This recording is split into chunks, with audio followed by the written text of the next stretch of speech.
Paz do Senhor, meus irmãos. Espero que esteja tudo bem com vocês, que Deus continue abençoando os irmãos. E hoje nós vamos para mais um subsídio da Escola Bíblica Dominical, a lição de número 4, que será ministrada normalmente em suas igrejas no dia 27 de abril de 2025, em um domingo, normalmente pela manhã, pelo menos na maioria das igrejas. E o texto áureo deste tema está em João capítulo 6, versículo 48, que diz: Eu sou o pão da vida. A verdade prática diz que Jesus é o pão da vida, que sacia a fome espiritual de todo o ser humano. Já a leitura bíblica em classe está em João capítulo 6, versículo 1 ao 14, que diz: Depois disso, partiu Jesus para o outro lado do mar da Galileia, que é o de Tiberíades. E grande multidão o seguia, porque viu os sinais que operavam sobre os enfermos. E Jesus subiu ao monte e assentou-se ali com seus discípulos. E a Páscoa, a festa dos judeus, estava próxima. Então Jesus, levantando os olhos e vendo que uma grande multidão vinha ter com ele, disse a Filipe: Onde compraremos pão para estes comerem? Mas dizia isso para o experimentar, porque ele bem sabia o que havia de fazer. Filipe respondeu-lhe: 200 dinheiros de pão não lhe bastarão, para que cada um deles tome um pouco. E um dos seus discípulos, André, irmão de Simão Pedro, disse-lhe: Está aqui um rapaz que tem 5 pães de cevada e 2 peixinhos. Mas o que é isso para tantos? E disse Jesus: Mandai assentar os homens. E havia muita relva naquele lugar. Assentaram-se, pois, os homens em número de quase 5.000. E Jesus tomou os pães e, havendo dado graças, repartiu-os pelos discípulos, pelos que estavam assentados, e igualmente também os peixes, quanto eles queriam. E quando estavam saciados, disse aos seus discípulos: Recolhei os pedaços que sobejaram, para que nada se perca. Recolheram-nos, pois, e encheram 12 cestos de pedaços dos 5 pães de cevada que sobejaram aos que haviam comido. Vendo, pois, aqueles homens o milagre que Jesus tinha feito, diziam: Este é verdadeiramente o profeta que devia vir ao mundo. Então hoje nós falaremos sobre Jesus, mais uma vez.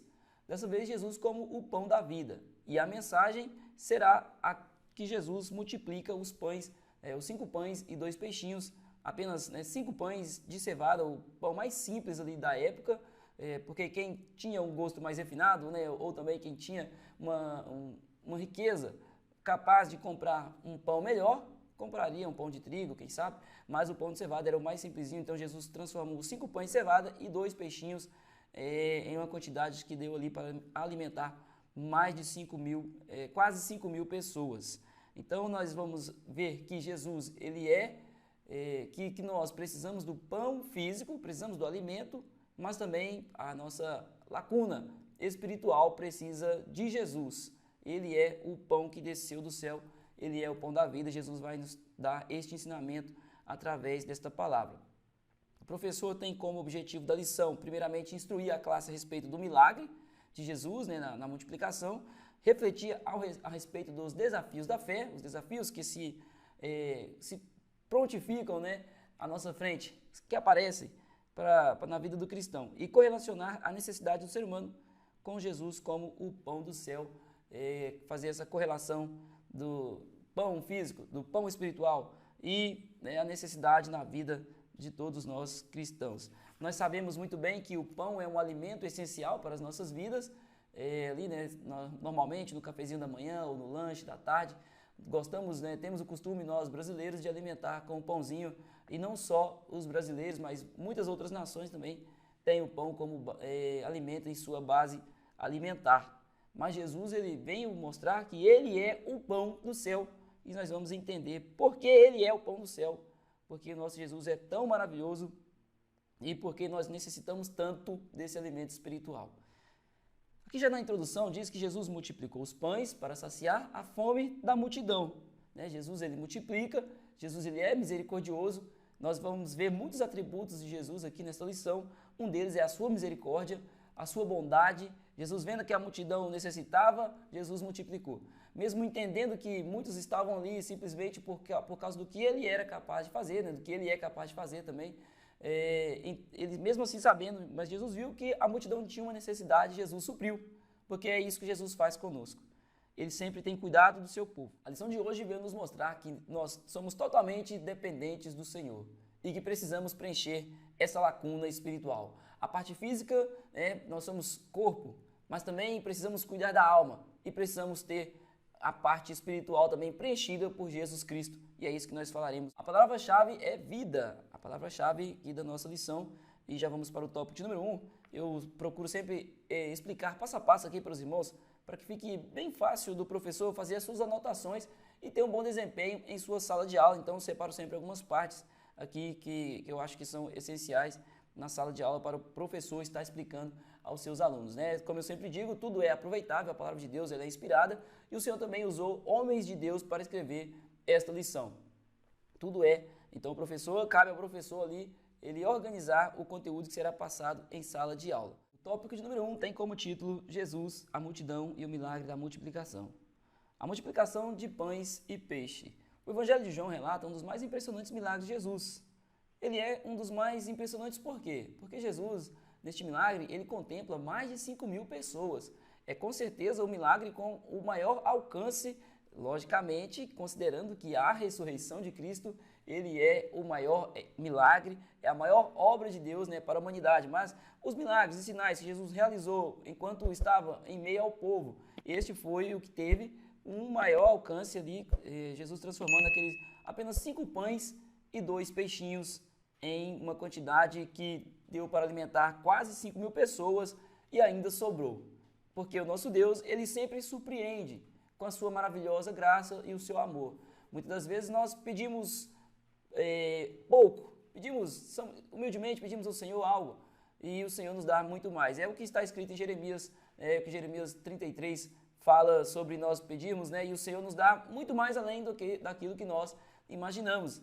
É assim que o nosso Senhor trabalha e também Ele fez assim, nessa multiplicação ali para a multidão. E uma coisa que também o professor deve destacar, que este feito foi um milagre tão maravilhoso, tão singular, que ele é relatado nos 4 evangelhos. Então, os irmãos podem conferir em Mateus 14, versículo 13, Marcos 6, 32, Lucas 9, 10 e também, né, na leitura que nós fizemos hoje no capítulo 6 de João. E aqui, continuando, né, no próprio tópico 1, subtópico 1, diz que Jesus, depois disso, de que fato que está se referindo? Refere-se aos acontecimentos que seguiram as palavras de Jesus dirigidas aos judeus. Quando nós lemos na última lição, nós falamos sobre a verdadeira adoração e nós utilizamos ali o momento em que Jesus ele aparece para a mulher samaritana. A mulher samaritana, e Jesus se revela ali, né, como Salvador. No capítulo 4, Jesus cura, continuando no capítulo 4, Jesus cura o filho de oficial de um rei, e em seguida ele vai a Jerusalém, cura no tanque de Betesda, e depois ali encontra com os escribas e fariseus que o questionam e o perseguem. Jesus, entendendo que ainda não era o momento dele morrer por nós, ele vai embora daquele lugar, porque os judeus, né, ali perseguindo os fariseus e os escribas, perseguindo Jesus, Jesus vai para o outro lado do mar da Galileia descansar, juntamente, né, com os seus discípulos. Mas, chegando lá, uma multidão o aguardava. No subtópico número 2, nós vamos ver a operação, na verdade, aqui irá falar do grande poder ilimitado do nosso Jesus Cristo, do que ele é capaz de fazer. Nós veremos muitas formas, né, que Jesus ele utiliza o seu poder para nos abençoar. Logicamente que o seu poder é ilimitado, então por isso que nós veremos Jesus, por exemplo, aqui, né, logo abaixo, mostra Jesus agindo com o seu poder criador. Aqui o escritor fala sobre o poder criador de Cristo Jesus, no qual ele pega 5 pães e 2 peixinhos e transforma em muito mais pães e peixinhos, né? Muito mais pães e peixes o Senhor multiplica, porque multiplicar nada mais é do que criar mais alimentos ali, e onde o Senhor encheu os cestos e os discípulos levaram a multidão para se alimentar. Então nós vemos o poder criador do Senhor e nós ligamos isso ao que está em Gênesis, né? Logo no início da palavra de Deus ali, na Escritura, onde ele está ali com o Pai já desde o início, porque a palavra de Deus diz que no princípio era o Verbo, e o Verbo era Deus, ou seja, ele estava já desde o início também na criação. Então nós podemos ver o poder criador do nosso Deus e atestar mais uma vez que Jesus é Deus. Mais uma vez, nós podemos ter essa certeza que Jesus, ele é também Deus, compondo aí a Trindade, né? Pai, Filho e Espírito Santo. O subtópico número 3 tem uma pergunta: qual é o interesse da multidão? O interesse da multidão, nós vemos aqui Jesus, né? E Jesus também já tinha visto qual era o interesse da multidão. Em Jerusalém, os líderes religiosos judeus não apenas rejeitavam como Messias, como também procurava sua morte.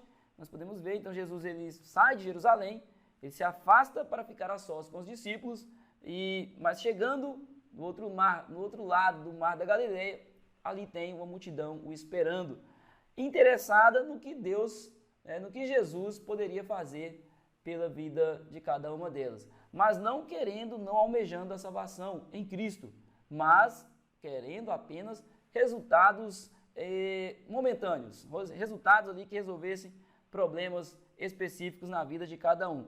Então Jesus, ele vendo que a multidão estava apenas buscando ele por causa do que ele poderia fazer, realizar através de sinais, milagres e maravilhas, o Senhor Jesus os confronta avisando a eles que ele é o pão do céu e que todo aquele que quisesse realmente ter a sua vida transformada, os seus problemas resolvidos, deveria se entregar a Cristo, deveria conhecer o pão do céu, deveria se alimentar do pão da vida e assim ter a sua vida totalmente renovada, ou seja, nascer de novo. É isso que Jesus estava pregando para aquela multidão.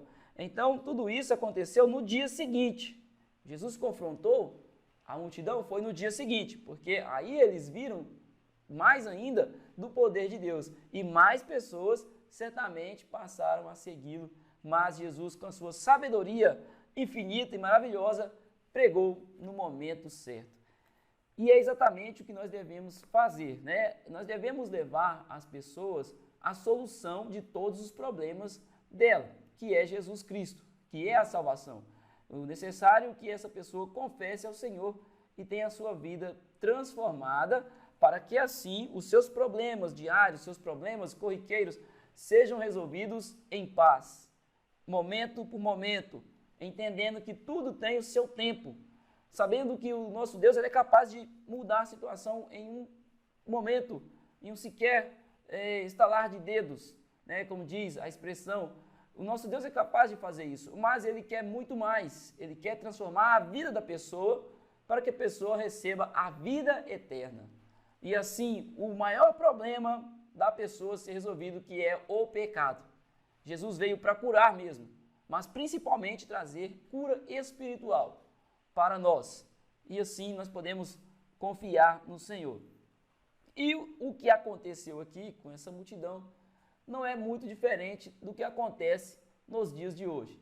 Nós vemos isso muito dentro das igrejas, as pessoas procurando apenas o milagre, apenas a solução para os seus problemas específicos, e não o problema maior, que é o pecado, ter a sua vida transformada, se entregar a Cristo, ou aquele que não confessa o seu pecado e ter, assim, os problemas ali, começar a entender o erro para tentar sanar os problemas. A pessoa precisa primeiramente se entregar a Cristo. O nosso Jesus, ele sabe que os nossos problemas são grandes, mas ele também sabe que resolvendo o nosso problema grande hoje, talvez não vai resolver o problema maior, que é o pecado, e ele quer nos dar o quê? A salvação a todos nós. É isso que ele quer dar a todas as pessoas, porque problemas todos têm, alguns receberão a cura, a solução, outros morrerão lutando por ela, mas uma coisa que nós não podemos deixar de receber é a salvação. E também não podemos deixar de pregar ela a todo pecador. Então vamos lá para o tópico de número 3, mas antes aqui fala sobre os milagres, sobre o que são os milagres. Os milagres são ações sobrenaturais de Cristo, do nosso Deus. Isso são os milagres. Somente Ele é capaz de fazer o verdadeiro milagre. Tem muito charlatão por aí mostrando alguns milagres, sinais que eles têm realizado, mas o verdadeiro milagre, somente Jesus. E muitos usam de engano, e muitos são atraídos por isso, pelo engano. Mas a palavra de Deus sempre alertou que essas coisas aconteceriam. São falsos sinais, falsos milagres, e muitas pessoas sendo enganadas. Os milagres, eles funcionam como uma marca da autoridade do nosso Deus. Se Deus ele permite que algumas coisas aconteçam e também já vem com a solução para nos mostrar que Ele é poderoso e está no controle de todas as coisas. O maior milagre, que é o milagre central, se chama a ressurreição de Jesus Cristo, né? Esse é o maior milagre. 1 Coríntios 15 nós podemos conferir isso. Os milagres têm 3 propósitos no reino de Deus. Honram a Cristo, comprovando a veracidade da sua mensagem, né? Do seu poder. E prova sua identidade como Filho de Deus, provando que Jesus ele é Filho de Deus. Então Jesus, quando operava milagres ali, ele comprovava que ele realmente era o Filho de Deus, tanto que eles dão um testemunho ali, né? No último versículo aqui nós lemos, o povo dá testemunho. Este é verdadeiramente o profeta que devia vir ao mundo. E também expressam o amor compassivo de Cristo, porque nós não merecemos mesmo nenhuma providência do Senhor, mas demonstra mais uma vez a sua misericórdia pelas nossas vidas, quando Ele nos cura, quando Ele nos livra do mal, quando Ele nos liberta. Então também significa a oportunidade de salvação. Logicamente que esse aqui é o maior milagre, receber a salvação em Cristo Jesus. A palavra de Deus indica que os milagres devem continuar a ocorrer, né? A palavra de Deus nos deixa claro que através dos seus seguidores nós podemos ler muito sobre os milagres nas passagens, nos evangelhos e também em Atos dos Apóstolos, né? Jesus falou que eles continuariam e continuaram. Nós temos as escrituras aí para testar e para vermos, e uma coisa que nós devemos ter o entendimento que hoje também o Senhor faz milagres. Hoje também Ele faz milagres. Ele pode fazer um milagre hoje aí na lição, no domingo, né, que você for dar aula, na classe de aula, você orando para alguém que estiver enfermo, o Senhor pode realizar um milagre ali também. Nós temos que ter a convicção, a certeza de que o nosso Deus é capaz de fazer. Mas muitas vezes nós duvidamos e por isso o milagre não acontece. Mas tendo fé em Cristo, o milagre vai acontecer. A bênção do Senhor vai chegar na sua casa e na vida daqueles que você também estiver orando. Então possamos entender definitivamente que o nosso Deus ele não mudou e também nunca mudará. Que nós possamos ter isso em nossos corações e agir com essa certeza. 2. Jesus, a fé dos discípulos. E Jesus subiu ao monte. Que monte seria este? Não é nenhum monte específico. Jesus ele aproveitou ali que ele estava em meio a multidão muito grande e ele procurou o lugar mais alto ali do lugar para pregar a palavra, para confrontar aquela multidão com a sua palavra de sabedoria. Foi isso que Jesus fez. É como na igreja, normalmente se tem ali um local mais alto, né, o púlpito, o altar, onde o pregador, a pessoa que irá explanar a palavra, ela se põe naquele lugar para que justamente as pessoas o vejam ali e tenham uma melhor oratória, tenham uma melhor visão para todos que ali estão presentes. Então Jesus ele subiu ao monte, não é especificamente um monte, né, como nós vemos em algumas passagens, mas é um monte onde Jesus ele aproveitou ali a oportunidade e ali, naquele lugar, Jesus também, ele decide testar um dos seus discípulos, Filipe, que era da região ali de Betsaida, que conhecia a região. Jesus então confronta Filipe, falando com ele, onde nós vamos encontrar pão?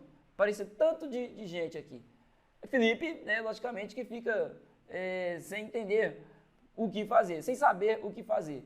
Mas, na verdade, Jesus estava, mais uma vez, ensinando os seus discípulos. Mais uma vez, nos dando um ensinamento de que Ele é a providência. Se o problema parece impossível, Jesus, lá na frente, mostra para Filipe que Ele é a solução. Foi exatamente isso que Jesus ensinou para Filipe e para todos ali, né, os discípulos que ali estavam, e nos ensinou também através da sua palavra. Eu não sei se está chegando um áudio aí um pouquinho barulhento, está chovendo muito aqui, mas eu não vou parar de gravar não, irmão, eu não vou parar não. Nós precisamos continuar aqui, mas vai dar tudo certo em nome de Jesus. O desafio para os discípulos é o 2:2. O Senhor utilizou a situação de uma multidão necessitada para transmitir aos seus discípulos uma valiosa lição. Porque é assim que Jesus faz, né? Sempre está nos ensinando uma valiosa lição. O cristão tem que compreender que toda prova que vem, toda luta que vem, é uma lição para que ele se torne mais forte, para que ele tenha mais vigor na jornada cristã, na caminhada cristã. O cristão tem que entender isso, que Jesus, ele está junto da caminhada também. Jesus está na caminhada. Porque Jesus está sempre cuidando de nós. Por mais que muitas das vezes nós achamos que não, porque é tão dura a luta, é tão árdua, é dolorida, que nós pensamos, Jesus, o que está acontecendo? O Senhor não está resolvendo o meu problema. Jesus está nos fortalecendo, Ele está resolvendo o nosso problema e ainda nos capacitando para mais outros problemas. Nós não queremos os problemas, né? Nós não queremos lutas, nós não pedimos por lutas, mas nós temos elas, porque o Senhor precisa nos provar. Então Ele está sempre nos ensinando algo, sempre, que nós possamos resistir no momento difícil. É muito fácil falar, eu sempre digo, mas não tem outra saída, a não ser confiar no Senhor.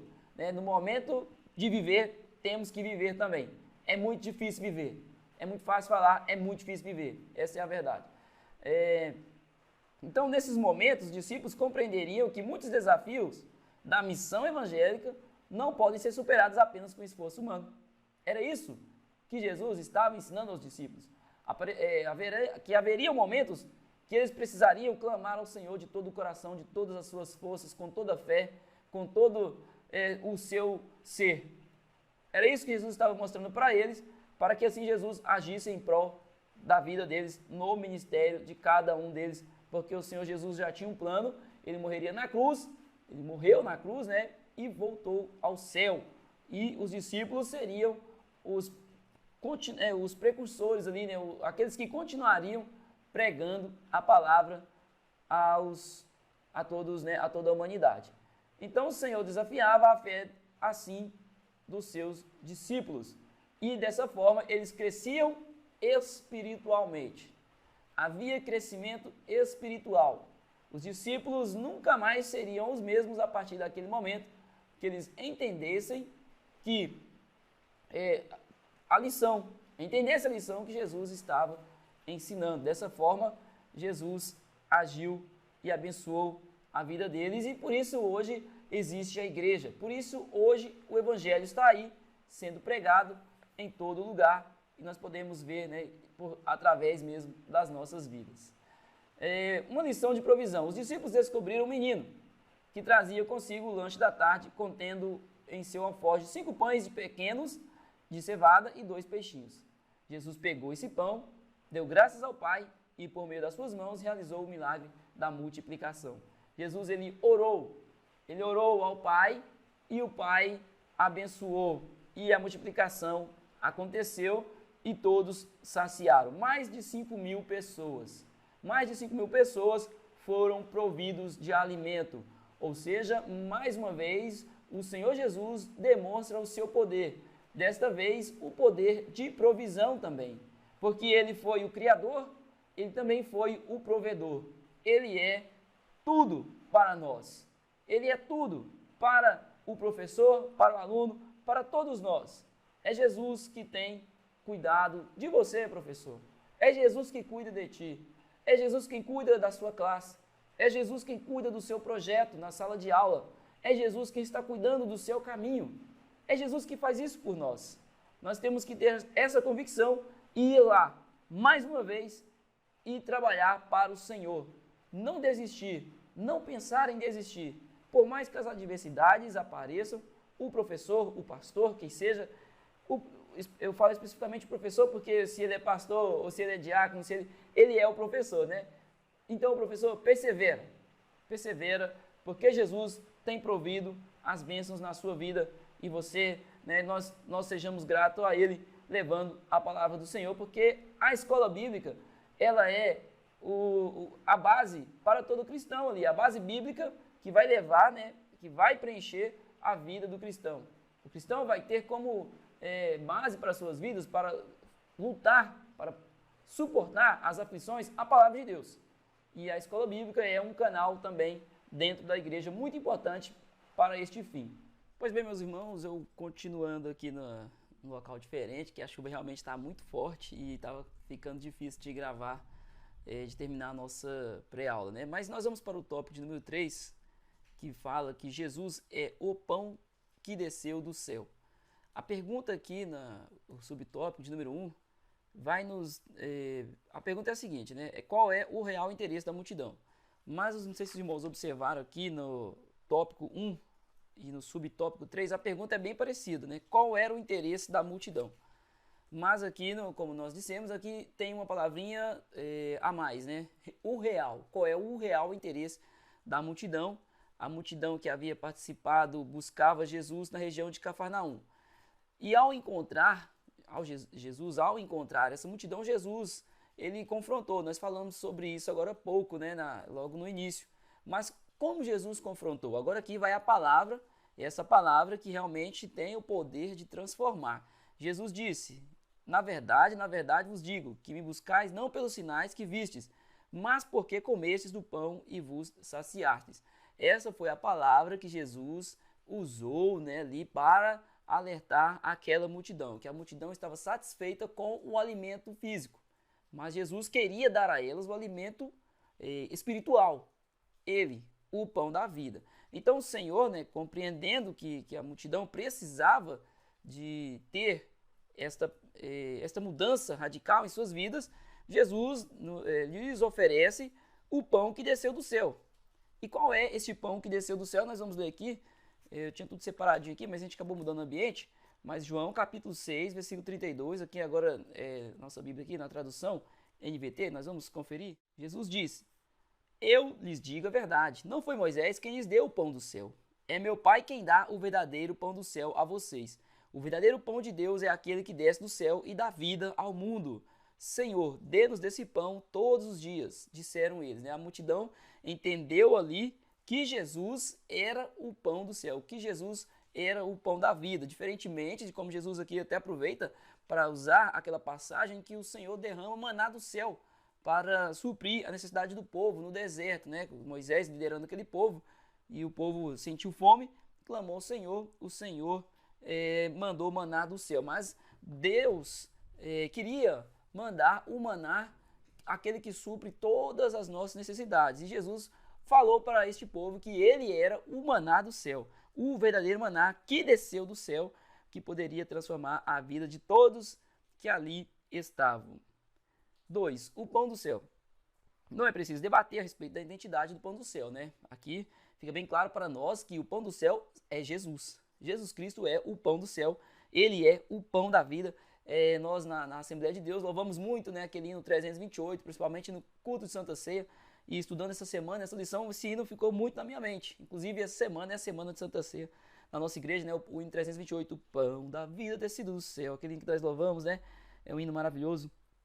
Então Jesus, ele é o pão da vida, mas também nós podemos ver que Jesus, ele também tem outros títulos, muito mais do que pão da vida. Nós vemos o quão poderoso é o nosso Deus, o seu poder não tem limites. Nós falamos sobre as formas que Deus, que Jesus também, né, o Pai, o Filho e o Espírito Santo, age para nos abençoar como poder criador, poder provedor, misericordioso, poder misericordioso. Jesus, né? Então ele também é aqui, ele se declarou várias vezes: eu sou o pão da vida. Ele também se declarou: eu sou a luz do mundo, eu sou a porta das ovelhas, eu sou o bom pastor, eu sou a ressurreição e a vida, eu sou o caminho, a verdade e a vida, eu sou a videira. Então, tudo isso nós podemos atestar através das referências, né? Eu falei aqui passagens bíblicas, logicamente que não vou ler todas as referências, mas o professor ele tem que conferir. É bom que o professor confira todas as referências. Mas são muitas. Não, mas é necessário. Se está justamente aqui na revista, é porque é necessário e vai ser, né, vai incrementar a aula do professor. E o professor poderá ter mais subsídio em sala de aula. O principal subsídio é a Bíblia, é a palavra de Deus. Não é o meu conhecimento, não é o meu subsídio, é o subsídio de outros irmãos que você encontra no YouTube. Não é. O principal subsídio é a palavra de Deus, onde nós precisamos nos basear. Principalmente em sala de aula, o professor tem que tomar cuidado para não ir em muitos exemplos do cotidiano e utilizar exemplos da Bíblia Sagrada. É o melhor, a melhor aplicação é a Bíblia. O que é comer o pão? É o 3, né? Observamos uma mudança nas palavras de Jesus. Jesus, né, ele dizendo ao povo: eu sou o pão vivo que desceu do céu, mas Jesus de repente ele muda e fala: o pão que eu der é a minha carne. Jesus já estava mostrando a eles, já estava ali, né, deixando claro que ele morreria em prol da humanidade. Ele é o pão vivo que desceu do céu, mas já estava avisando ao povo que ele morreria em favor da humanidade, em favor dos pecados da humanidade. Então Jesus, ele é, né, como diz o apóstolo Paulo, isto é meu corpo, isto é o meu sangue. 1 Coríntios 11, 24, 25, é a leitura que nós fazemos muito no culto de Santa Ceia. Relembrando o quê? A morte de Cristo. Nós ceiamos, nós relembramos este momento maravilhoso, trazemos a memória, né, da morte de Cristo, ceando, participando do corpo e do sangue de Cristo, como é que nós fazemos sempre, né? Pelo menos aqui na nossa igreja nós fazemos mensalmente. Então, Jesus se refere à sua morte na cruz. Ele foi o sacrifício perfeito. Ele é o pão da vida e ele é tudo para nós, tudo que nós necessitamos. Então Jesus ele sempre foi perfeito, ele sempre foi ligando um fato ao outro para que tudo acontecesse e nós tivéssemos o entendimento da sua palavra. Então nós concluímos este subsídio, essa pré-aula, entendendo que Jesus é poderoso para fazer, para agir nas nossas vidas, que Ele é o pão espiritual, né? Que Ele é o pão da vida que todos nós necessitamos. Nós entendemos que o pouco que havia ali não foi empecilho para que Jesus operasse o milagre. Havia ali apenas 5 pães e 2 peixinhos, mas Jesus fez uma maravilha imensa, alimentando mais de 5.000 pessoas, nos deu valiosas lições em que nós podemos aprender e também ensinar na escola bíblica dominical. Meus irmãos, espero que os irmãos tenham gostado da nossa pré-aula. Se você gostou, então deixa o seu like aí. Se você não gostou, comenta também no que nós podemos melhorar. Peço desculpas aí pelos ruídos, né? Vamos procurar melhorar isso também. E seguimos avante e o Senhor possa nos abençoar mais uma vez, em nome de Jesus. E até a próxima lição.